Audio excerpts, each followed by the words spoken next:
hello' নমস্কাৰ যোৱাকালি মই কাইট ফেষ্টিভেলত ফুৰিব গৈছিলোঁ তাৰে মই কেইটামান ক্লিপ লৈ থৈছিলোঁ তাকে ভাবিলোঁ আপোনালোকৰ লগত শ্বেয়াৰ কৰোঁ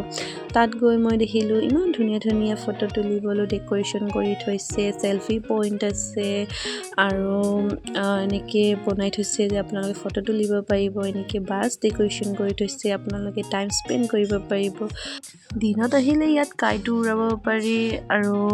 দিনত আহিলে ভালো হয় কাৰণ নদীৰ যিখিনি চিনাৰী সেইবোৰ ভালকৈ উঠে আৰু ভাল লাগে আৰু এইবিলাক ফটো তুলিব পাৰি সেনেকৈ এইবোৰ নদীৰ যিটো বালি হয় সেইবোৰেদি এইবোৰ বনোৱা হৈছে বহুত ধুনীয়াকৈ বনোৱা হৈছে আৰু ইয়াতে আহিলে আপোনালোকে বহুত বস্তু দেখা পাব বাট কালি চাগৈ লাষ্ট ডেটহে আছিলে মই আৰু দেৰিকৈ গ'লোতো আৰু এইবোৰ ডেক'ৰেশ্যন বহুত আছে মই বহুত কিবা দেখুৱাও নাই আৰু এইফালে জুবিনদাৰ থিমত নাচ গান প্ৰগ্ৰাম চলি আছে আজিলৈ এইখিনিয়ে বাৰু আহিছোঁ লাইক কমেণ্ট শ্বেয়াৰ কৰি দিব দেই